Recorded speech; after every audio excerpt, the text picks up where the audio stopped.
It's Shannon. It's Shannon.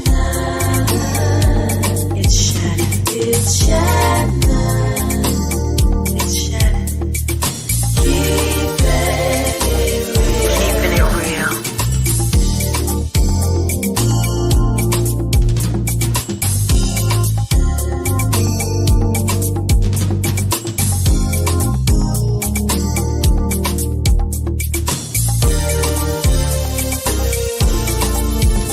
It's Shannon.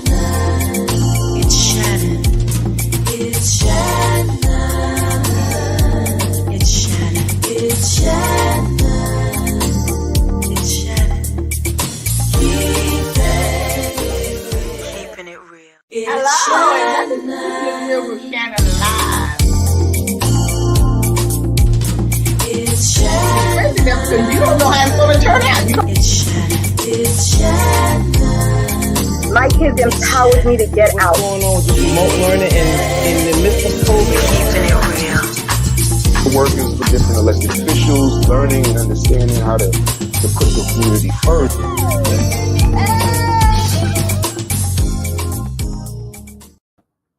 Hello, and welcome to Keeping It Real with Shannon. Hello, Miss Vanessa. How are you? Hello, Lottie. I am burnt out. Burnt out. I think I still got jet lag. You better get unburned because we got a hot topic tonight to talk about. Yes, we do. We want to thank everybody for joining us tonight. As you know, we have a lot of people that's addicted to drugs and alcohol. And this has been way before the pandemic, even though it has gotten worse since the pandemic hit, but it's always been there. And today we have invited some of our community leaders to come on and share their work in helping people in this situation. Miss Vanessa, could you introduce our guest, please? Okay, I'm sorry. Hi, okay, yes, we have a nice panelist tonight. Our first guest is Mr. Eric Malik Hutchinson. He's the CEO of Neoteric Solutions, Inc.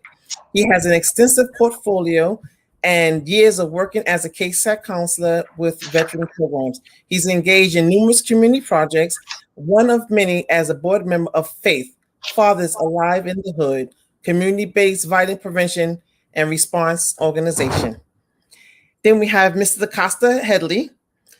He's a philanthropist and entrepreneur, owner of Strong Power Consultants, president of Headley's Consultant LLC, and for the past 12 years, he's worked to rehabilitate poor communities within the 5 boroughs through his contracting firm. He's also a liaison for various HMOs by assisting them in providing health care through facilities in low-income facilities. And our last guest tonight is Miss Alexa Sokolov.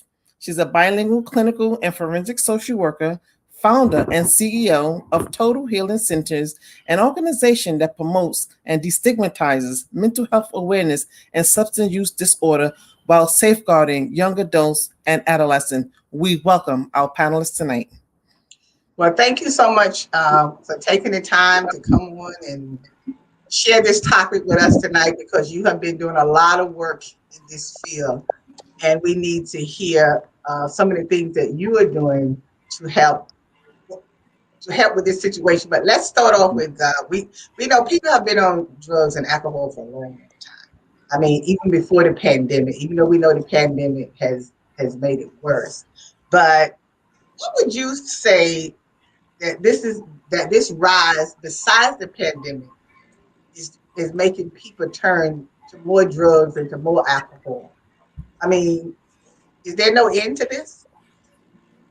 Well, it's in the it's everywhere really. It's in the music. It's part of culture. Things are happening. You know, marijuana is being legalized in states throughout the country. You know, things are happening. It's you know, those things that were taboo years ago are becoming popular. I mean, you know, when we were coming up, you know, say don't use the white horse. You know, don't, you know, crack is whack. You know, all those songs.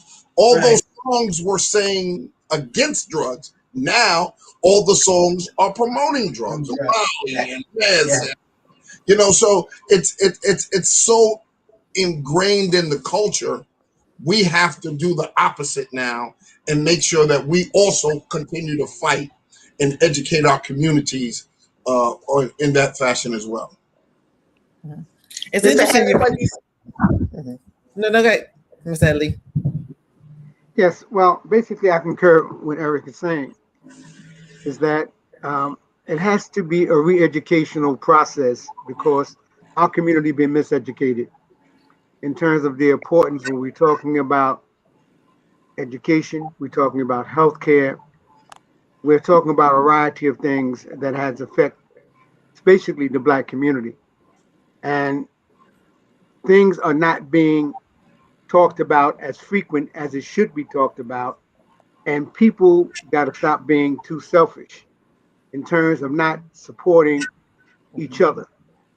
I look at the various communities and I'm seeing what's happening before and what's happening now.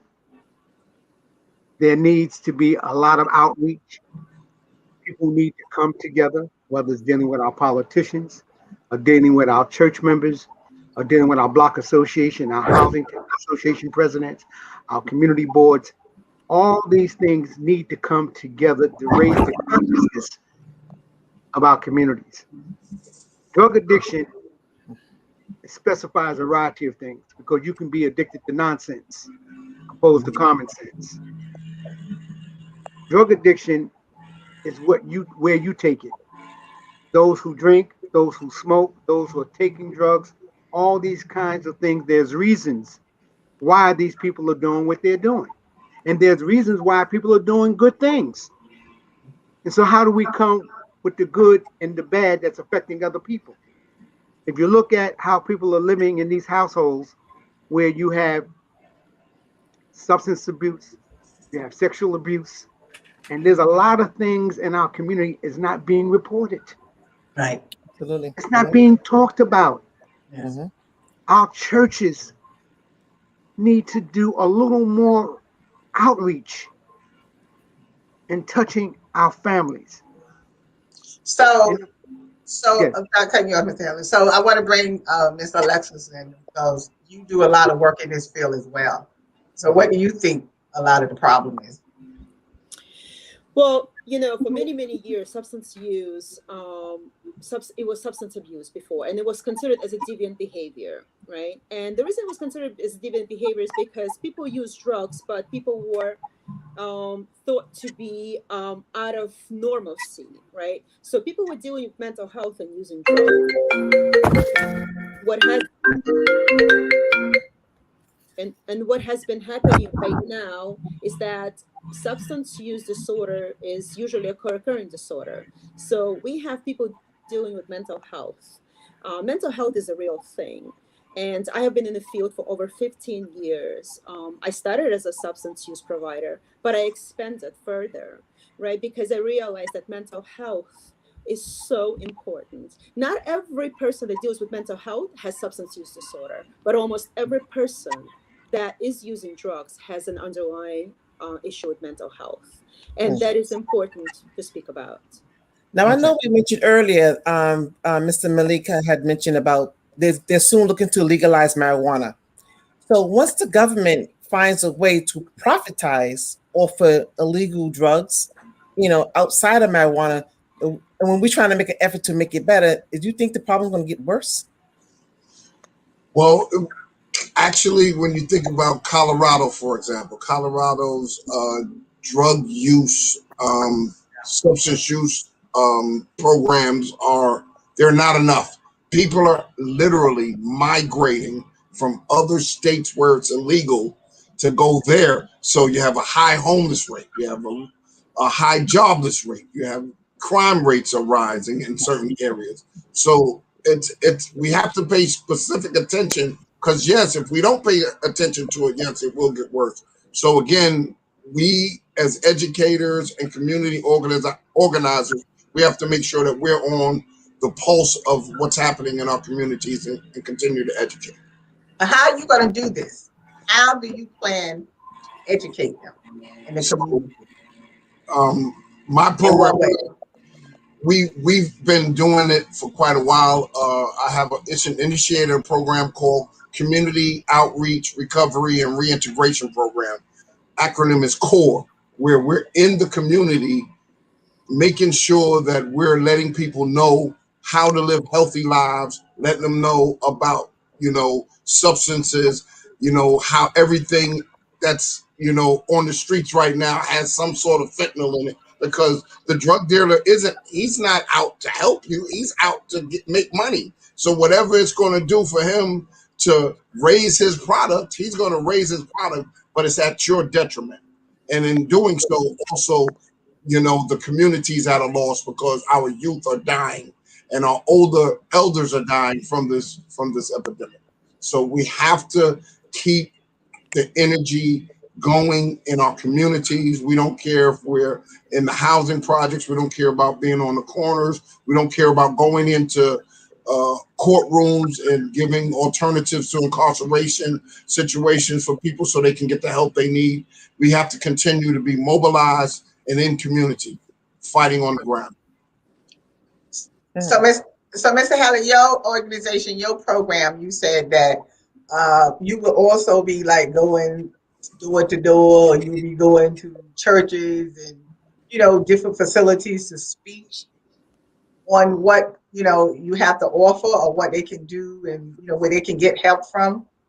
Yes, we're accumulating resources, and I can relate to Alexa. She's been working with us throughout the years and getting placement for these individuals that need to be placed. But I just wanted to add something to what Eric was saying, that I don't want us to overlook our senior citizens. We have a large number of seniors that's being over medicated. Yes. All right. That's the truth. That's a source of addiction. That's the truth. Okay. And I don't want, our seniors basically is really our leaders. Our mothers is our leaders. When you look at people need help. You can't see it, but you can feel it by the way the things that they're doing, how they're talking to you, and things of that nature. People have pride in saying, I need help. Help me. This is the purpose why we created this atmosphere in terms of dealing with people on the streets, dealing with ministers, dealing with a variety of people, and educating people. They can educate us so we can be strong enough to be able to convince people that they need help and where to go and get it. And joining forces, us collaborating. So us working with Mr. Headley, me and Alexa working with Mr. Headley and letting him, assist and leading the way and showing us, breaking through these pathways and allowing us to speak to the community is so important. There was a time where agencies and companies kind of kept secret certain things. Well, I'm not going to say too much around Mr. Headley because, I don't know, he might take my idea and run with it. But that's not what this war is about. This war against drugs is about making sure that all of us combine our resources together, and then we fight this together, because we can do much more together than we could alone. Absolutely. Well, thank you, Mr. Eric. But we're going to take a quick break and we're going to come back and continue this conversation. We'll be right back. It's Shannon. It's Shannon.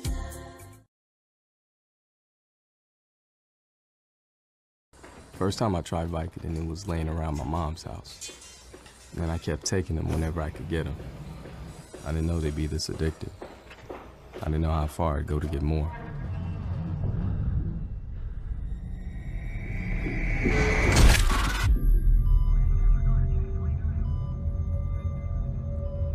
Opioid dependence can happen after just 5 days. Know the truth, spread the truth.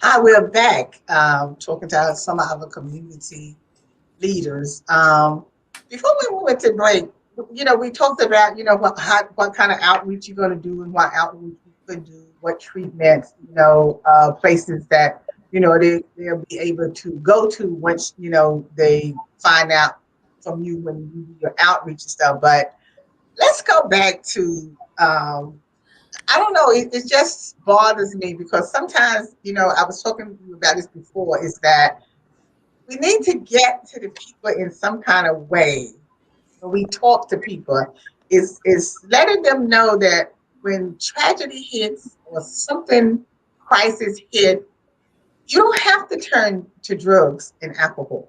There's other means of survivor, and you don't have to destroy your own life with this. And I think we need to.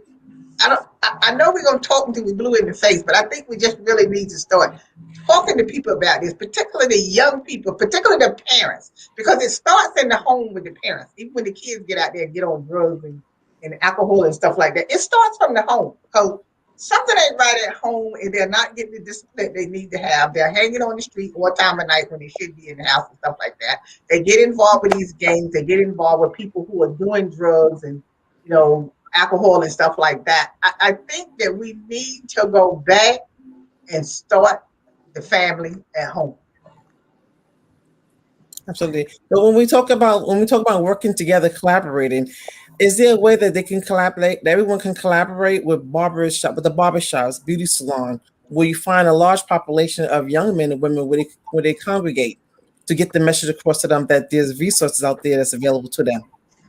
Well, basically, it's saying, I'm working with barbershops now. Okay. When I first started, it was just giving a young person a bet. These guys was coming in the barbershop with these tattoos and muscles and everything else, and I bet them $100 that something was wrong with them. Every last one of them.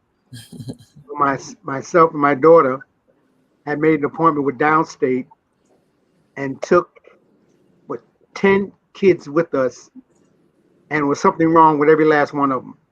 Mm-hmm. High blood pressure, but I don't want to talk about the diseases that they had. They didn't know that they had.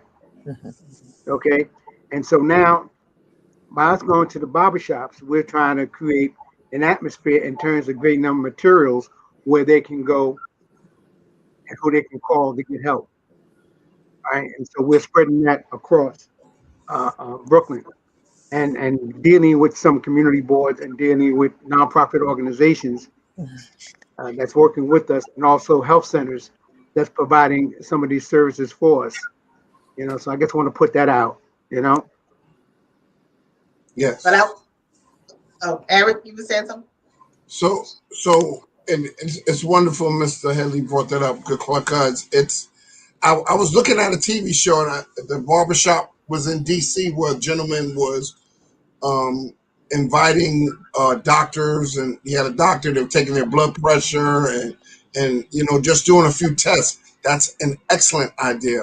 My company, Under the Roof A&M & Associates, we're about health and wellness, really getting in the community and not only talking about drugs, but talking about those underlying issues. As Alexa says, the drugs are usually like the secondary component to mental health, which is, is stigmatized. Also, high blood pressure, stigmatized. Cancer, stigmatized. Diabetes, stigmatized. But guess what? Those are the very things that are killing our communities today. So health and wellness, coming from a holistic approach, is so important, dealing with the whole of the person in no matter what areas you're talking about. So when you talk about street outreach, no matter what we call it the gate, no matter what the gate, open one of them, and you open one of those gates, whether I'm start talking to you about the fact that your stomach's a little round and it's not as flat as it used to be. What's happening? What's going on? Is it hard, or is it, or your ankles are swollen? Somebody told me, one of my partner told me last week, he said, man, your ankles are swollen. What's wrong? What's happening? And come to find out, the doctor said I'm wearing my socks too high on my leg. He said, wear the low socks. So see, we're having the conversations amongst each other, and we're not too proud to have the conversations amongst each other. And I love them for it, because I was able to wear the lower socks now. My legs started going down. So yeah, but Eric, I'm going to say this because, okay, the high blood pressure, the diabetes, all that kind of stuff, we can get it under control. But this addiction with the drugs, once they get on it, it's like it's out of control, and it doesn't seem that they can get it under control. I mean, I have those underlying issues you just said, but I could heal myself if I wanted to, but I just refuse to give up my, barbecue spare ribs and, like See? yams and macaroni and cheese and, and I know it's killing me. I know it's killing me, but I just refuse to give it up. At least I'm gonna die happy, But you know, and I know that's wrong. But you know, Lottie, I think Let's some of the talk. problem. I think some of the I'm going to go to doctor saying something. I'm gonna wait till she go, and then I'm gonna say what I got. you know what I think also? I think part of the problem with this drug addiction is that a lot of the kids, especially in the communities of color, there's a lot of trauma, PTSD, traumatic events, violence, death, and things that's happening inside the household that's not really being tackled, and that's part of the underlying conditions that are as a contributory factor to these drug addictions. So, I concur with that.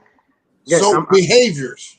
So behavior. So you said it, Lottie. You hit the nail on the head. So, I can take care of myself. I can stop doing, but I can't give up them barbecue ribs, right? Those are behaviors. Yeah. Those are behaviors. So we have to understand how important the behaviors are. So when we talk about attacking it, peers. So someone who walked the walk before me, I'm liable to listen to that person before I'm liable to listen to the quote unquote book knowledge person, for example. Well, how do you know? No, I walked those steps 5 years ago. That was me. But look at me now. I'm a peer. I'm on the street talking to you today. I need you to be with me 5 years from now so we can talk to the next group of kids. Exactly. It's a constant battle. Because I say that the reason I keep humping on the addiction because it was in my family and still in my family because I had a cousin, and when she got on it, like early 20s, and for some reason she just couldn't get off those drugs, and then the parent wasn't happy because they was enabling them by letting them still do what they had to do, and they robbing them and bringing people that. So that's why I say when it gets to that point, but what I want to say is that we got to keep an eye on our children when they are young. You need to know who your children are hanging around. And if those people don't look right, you need to break that up. I'm sorry. And they don't need to be on the street all time of night. Because I see these 10, 11, and 12 years old kids out all time of night on the street. That's how you get in trouble. Because let me tell you, that drug addiction, I've seen it with my own eyes what it does to people and stuff. And it just tears them down to nothing. And they go in treatment for 30 days, 60 days, whatever, come out, and it's just not working until they just hit rock bottom. And even sometimes when they hit rock bottom, they can't get it together. So to try to do everything to keep them off is what I'm talking about. Yeah, well, I just want to say something Eric was saying and Alexis was saying and you were saying is that there's an inner being inside of people. It's not the drugs, it's the person that's inside that person that to be healed. The drug is not the problem. Okay, it's the person that have something inside that they can't get out and being able to confide. You have no idea the problems that people or children are going through in those households right now to get them to do the things that they're doing. There's kids that really want to be incarcerated. They want to get away from their family and get on drugs and do the things that they're doing. I'm going to give you a small thing right quick. I'm not going to. Alexa and I did some work, and my nephew was basically on drugs, alcoholic. I said, Alexa, I got to get this guy out of here the same day. The same day I got to get him out of here, because if I tell him that I'll see you the next day, I wouldn't see him. I told him to come by my office, came by my office. I called Alexa up. Alexa, then we got to get him out of there. Is he willing to go, DECOSTA? I said, listen, he has no choice. He has no place to go. And we gave him an alternative. And he went to that place the same day, came back. And now he's working. He's getting ready to get married. Okay. Because we forced him and gave him an ultimatum. But Yes. see, there's a behavior modification system Right. that goes with every achievement that a person is into or what that person does. He's wind up being rewarded, okay, in the process of pursuing goals and opportunities. I have never in my life have seen so many talented kids before, even coming up. These kids are so talented. Even the little babies are so talented.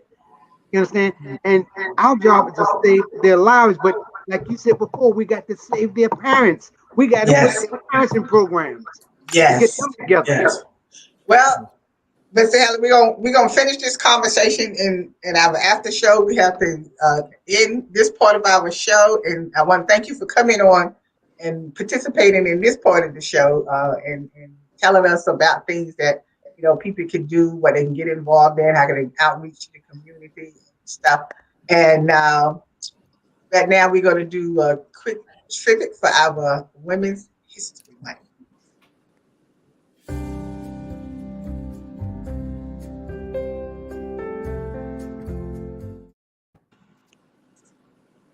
Well, I like to welcome a few women for this Women's History Month, and the first one I would like to select will be my daughter, Giselle DANZINE. I tell you, she is an amazing child. She has worked hard. She has been a single mom. I tell you, you would not believe all the things she have done. Working a full-time job and then some, raising a 14-year-old son, created a daycare, a cooking school, a culinary school, and a day camp for kids in her community. And there's much more on her list to do. And I'm so proud of her. And kudos. And I salute my daughter. My next tribute will be my sister, Marquita Daniels. And wow, although we're 7 years apart, I always sometimes felt alone because, when the kids get a little older, they do their own things with their friends. But lately, we have been much closer, and she knows that she always reminds me in a way that I am not alone. And although we have that age gap, she's always there. She's always been my biggest supporter. I salute her. She's been a single mom to my niece and nephews. And we, to this day, conversate every day. And I always love her for being there and as close as we have gotten over the years. And my biggest contributor for this month is my mom.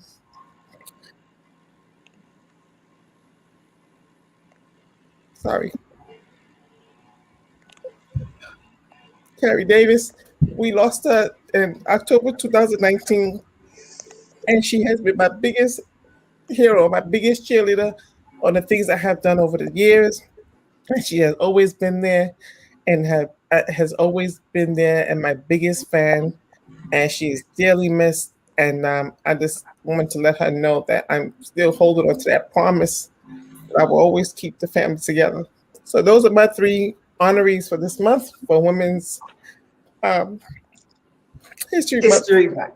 Yes, we always want to pay tribute to our family women because we are the backbone of the family, and we salute all women. Yes. Not leaving you fathers out, but you know the deal. You know what the deal is, that it is the women. So we want to thank you for joining us for this part of the show, and we will be back for our after show in a few minutes. So as always, watch us every Tuesday on Facebook and YouTube at 8 o'clock, every Saturday at 5:30 on Brooklyn and Manhattan Neighborhood Network at 2:30. If you are in need of any assistance, you can always reach out to our guest that was on the show today. They're at the end of the show. If not, you can always contact us here at the show. So we want to thank you for joining us, and as always, we'll see you next time. Today's show is sponsored by Abu's Bakery. If you have a sweet tooth, stop by Abu's Bakery for some delicious cakes and pies. It's Shannon. It's Shannon.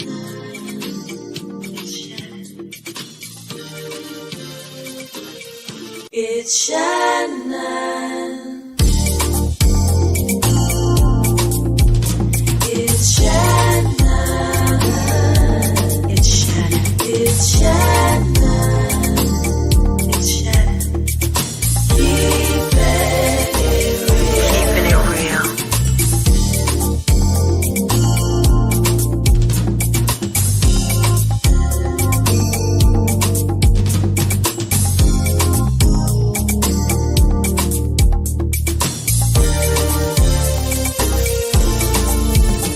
It's Shannon. It's Shannon. It's Shannon. Hello and welcome back for our after show. Before I start with you, Mr. Headley, because I want you to pick up on what you were saying before, because we love those kind of outcomes when you give someone a choice to be. I just want to know, there was a question or comment up before. Was that a question? If it is, you can bring it up again, or that we can see what it was. But Mr. Headley, you was talking about okay, President, I'd love to see a young adult with every experience here. They would add a great insight. Yes, yes. Yeah, But you would go ahead on Eric. and she's phenomenal. She's an LMSW 29 young. Yes. Okay. Now, before Mr. Heller, you was talking about the person that you had given a choice to get it together, because I think that's a lot too. Like you said, that and Eric said earlier that people have choices, but even though they make the wrong choices, but if we put them in a situation where they can do better and they do better, then we have to reward them as well. We have to. Yeah, there's a situation, and people determine what's right or what's wrong. What's right for you may be wrong for me. And how do you bring that to an end and being able to discuss that with that person to think that you're wrong or he's right or whatever the case may be? When people look at themselves and see themselves and who and what they are or what they can become, is to be better and to do better. That's a package. We have an opportunity, all of us have an opportunity of reaching out and touching and saving lives by the mere fact of creating resources. Before this academic, what we've done, we've been sending kids to college through Brownsville Recreational Center, okay, for a number of years. Okay, giving kids an opportunity to visit college campuses. All right. And every kid that went to visit a college campus, you understand, that they wind up going to these various schools. The second thing is that we've been dealing with the Fresh Air Fund now for about 10 years and sending kids to camp for free. And I'm basically happen to be one of those persons 60-something years ago, a little more than that, and had been recipient of the Fresh Air Fund. And when I went there, I didn't want to come back home, because I saw something different. I did something different that we never did before in our community where I was raised up at, you know what I mean? And after seeing that, it changed my whole entire life and determined what I am today by reaching out and helping other kids to do the right thing. So when kids get a chance to be exposed to different things, because I know people that can walk around a corner and get lost because they ain't been nowhere else. Okay, so it's up to you, me, and everybody else to continue doing it and get away from the personality thing. Oh, I don't like this person. This person is, that kills that whole concept of helping people. And even in the churches, people be praying and falling on their knees and get outside the church and talk about this, sisters and brothers. That's well, what do you think we go to church for but to gossip? That's what I'm saying. People get to go to church, get to be nosy. I want to see who's going to come to church today, who's going to do this, who's going to do that, But I am pleased that you have given us the opportunity of being on your show today. It's truly a blessing that you and I connected with Colette Briggs and everybody else, and my friends that's there. And and this is my first time being, well, not being on TV. I've been on TV, but it wasn't too good for me because I used to be a professional fighter. And being on TV, somebody see you get knocked out ain't too good. Different story, but anyway, uh, I just want to thank your guys for giving us an opportunity, Eric and Alexis, and we've been working together very closely for a couple of years, and I'm just so pleased to have this team. This is only a part of the team. There's a number of us, okay, that are in position and committed themselves to touch other people.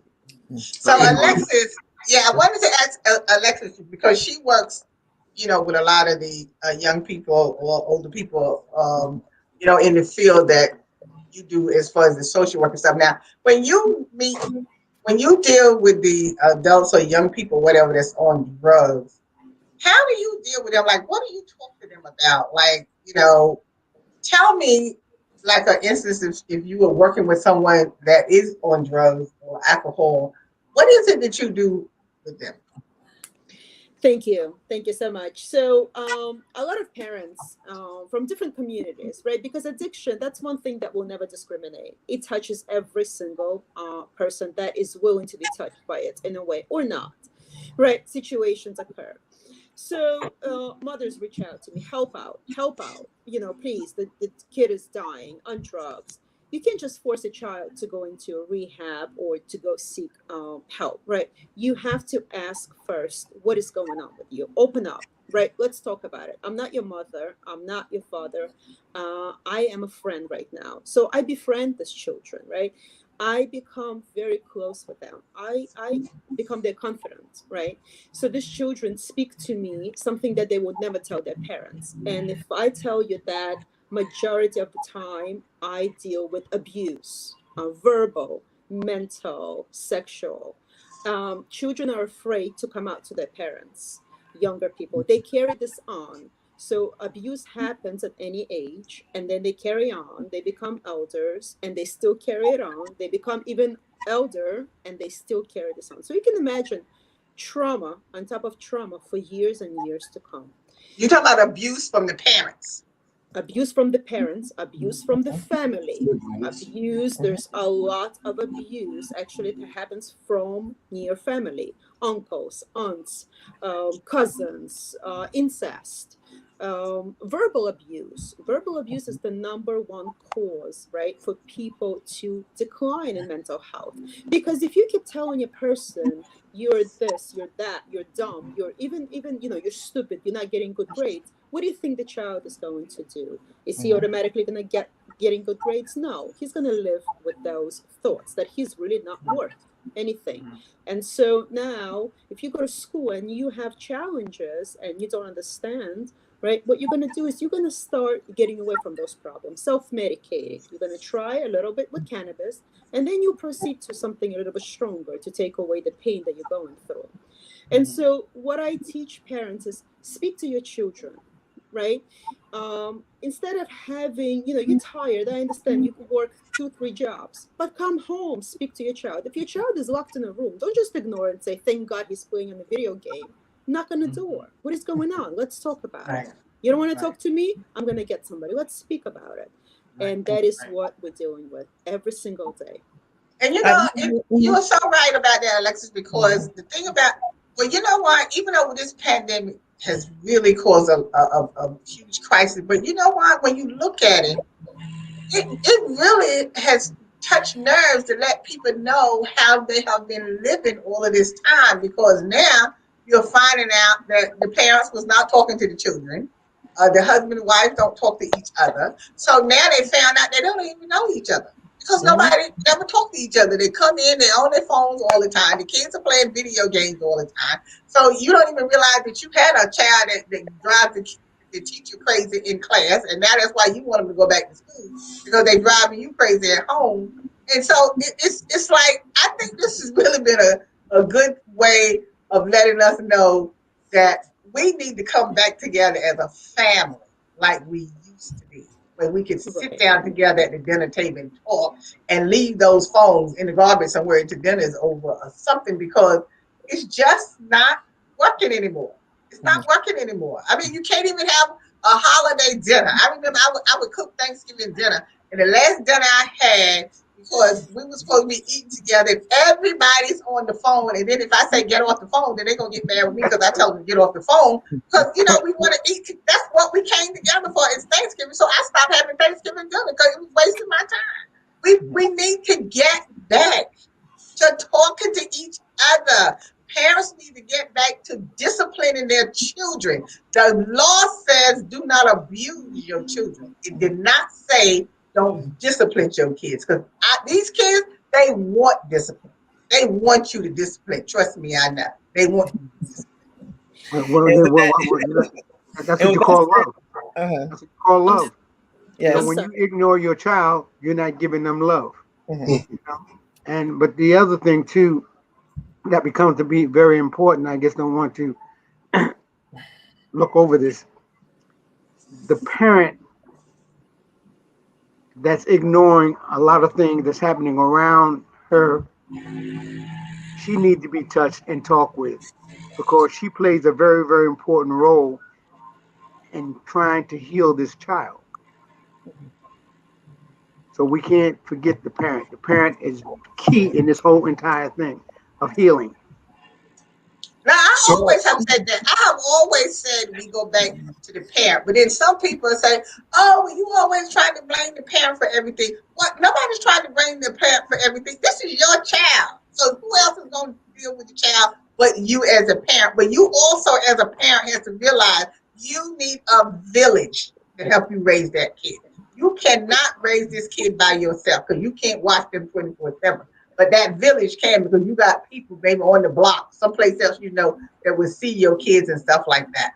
But if you're the type of parent that if somebody sees your kid doing something that you gonna step to them or whatever, it's not a problem. But if you that type of parent, like, well, who told you to be talking to my parent? Or why are you saying something to my child? That's why now people don't want to jump in to help out with your children when they see them in trouble or anything. Because you don't want that village. And that's what we need. I agree. I want to ask one question, and then we can, I question all those parents that their kids got killed by friendly fire. Okay, friendly fire means that the person knew who they was killing. They had a relationship with them. Now, all these parents, if you ask them how and why their kids got killed, because their kids was in gangs. Now, what about the parents that know that their kids out there killing other people's kids? All right. I just wanted to not get too far off topic. I want to add something before we close the show. And I just wanted to applaud you all for the good work that you're doing within the community. But some people do not believe that addictions is a problem in the community. So how do we change the narrative to bring to the table of what's really going on in the community? So that's the whole concept behind the Smart Start Center. It's about a resource hub. It's about whatever those issues are, let us investigate, let us bring those experts in so that we can give you the help you need no matter what the area. If it's not just substance use disorder, it's traumatic stress disorder, it's depression, it's obesity, whatever those issues are, let the Smart Start Center be that community hub that allows whatever the issue is, we can deal with it. Family issues, trauma, whatever it is, let us help. Okay. But they have to be willing to open the door for you to come in. That's the problem. I would like to add also, social media is a blessing, social media is a curse, right? But social media has been very influential.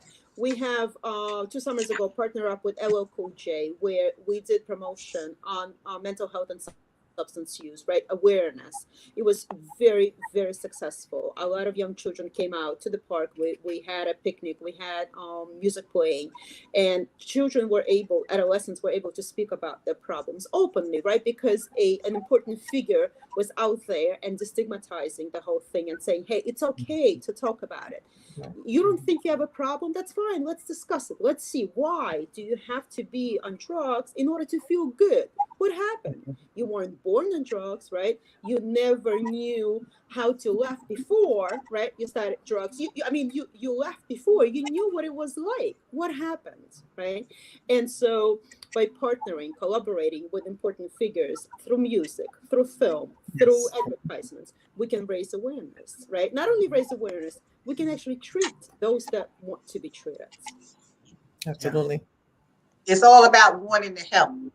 Yes. You have to want to help. If you don't We want are to help, here to help. We are here for you. You know. We're not even waiting for you to come to us. We're going to come to you. Allow us to enter your world, and we will show you that that's not how life really should be. That's not what laughter is. Mm-hmm. But see, that's the thing, Alexis. Like a lot of people complain all the time. It is all the time. The complaints is there's no resources. Right. There's nowhere to go to get information. The information is out there, but you have to have the willingness and the motivation and determination to find it. Because you don't even have to go out of your house now. They got the internet. You go on the internet and you can find anything in the community. And that's what needs to happen in the household. You got after school program resources for kids to get involved in to keep them off the street. But if you don't do that, then this is what leads to trauma. Yes. Yes. People need to be educated, as Eric said and Mr. Headley said. People need to be educated, re-educated, right? It's okay to talk about it. Let's destigmatize this. Let's speak about it. We're here. Look. If you don't think you have a problem, okay, that's fine. That's fine. But at least speak to us. Let's see. How come you dropped out of school? How come you're standing on the street? How come you end up in jail at 16, 17? Why? Right? What is happening? So, yes, the research. Well, that just reminded me. I'm not laughing, but I am laughing, but I wasn't supposed to be laughing. That just reminded me when you said that. I have a neighbor. I mean, he goes back and forth to prison like clockwork. And so finally, I just said to him one day, aren't you tired of going to prison? What is the problem? I don't understand. He said, well, I don't have a problem with it. I go in there, I get pumped up. I get my 3 meals a day. I have health care and everything. So it doesn't bother me. But it was, exactly. And I was like, what? Excuse me? That's You see, the values have shifted completely, right? Yes. That's what people are looking forward to. So we know there's something wrong with that, if that's what we're looking forward to. Yes. This is what I'm saying. It was like, you rather go in there to get 3 meals a day? You can cook your own 3 meals a day. At least this way you can. Yeah. I mean, it's like amazing the things that people don't, like these young people don't have. Like they just, I don't even know what to say about it. But listen, as long as you can get some outreach out there to help them, hopefully, when you're out there reaching out to them, they'll be listening, because we have a lot of issues in our communities, East York, Brownsville, Bed-Stuy, Camp. We have them all over. Yes. Problem. And there's resources and stuff. So I thank you again for the work that you are doing, have done, and will be doing in the community, to help our people. And I mean, it's going to take all of us. It takes all of us. I mean, I still talk to the parents and I tell them, they don't like what I be telling them, but I still be telling them, like, look, you need to put that foot where it belongs to save your kid, because it's better for you to be busting heads than the police to be busting their head. That's how I look at it, and stuff. And discipline your kids, because that's not the way your parents allowed you to act, whatever. So why do you want your kids acting like that? Because one thing I have always told the parents, because I dealt with the parents a lot when I worked at the bed, I always told them, people will help your child if they are respectable, but they will not help your child if they're not respectable. They'll come to your child's rescue in a minute, quicker than they will someone that's disrespecting them and cursing them out or whatever like that. And that's how we all have to help each other out, because even when the kids is acting up, you want to help them. You want to help the parents. But like I said, some of their attitudes and the way they talk to you about why are you in my business, why are you doing this, that's why a lot of times you just don't even say anything. But I still keep talking anyway, you know, cursing me out. I'm used to it now, you know, with the head swinging this way and the hands on the hip. I'm accustomed to that, because that's the way they used to act when they cut them out office. And I would tell them all the time, them hands on the hip and the head going is not going to change anything. Not going to change anything. You have to be the parent, and you have to do what you're supposed to do. So I think I preached enough for tonight, you know. Thank you so much for helping us raise this awareness. Thank you so Well, much. thank you. And look, we're gonna keep it going. You know, like if you need to come on and tell us what else you were doing or whatever down the road, please feel free to come back anytime and let us know what outreach you're doing or what, you know, anything else you want to put out to the community. So thank you again, Mr. Eric, Mr. Headley, Miss Alexa. So okay, Doctor. Thank you so much, Doctor. Thanks, Doctor. Thank you. Thanks a lot. Okay, we love you guys, and thank you so much for all what you guys are doing, you know? Yes, thank you. Thank you. Yeah, we try to get the word out there on what's going on in the neighborhoods, in the community, and around the state and stuff like that. You know, because it's just so much going on. I tell you, it's a lot going on. So, Eric, you know why I keep eating that macaroni and cheese and collard greens, because there's just too much going on. You know, they try to keep you stressed out, so to keep you being stressed. That's just Molly's excuse. I know. That's your behavior, right? You got to modify behavior, right? We can work on you as well, Miss Shannon. Well, you know what, Yes, Eric? yes, Alexa, yes. I'm gonna try to do better, Eric. I'm gonna try. All right. I'm gonna learn behavior now. Right. But thank you. Continue to do work. Bless you all. Thank you. Thank everybody for watching tonight. I hope you got some good information. Please share what you've heard about our community leaders, what they are doing, and when they come knocking on the door, do not be slamming those doors in their face. Okay. So thank you for watching tonight, and as always, we'll see you next time. Thank you.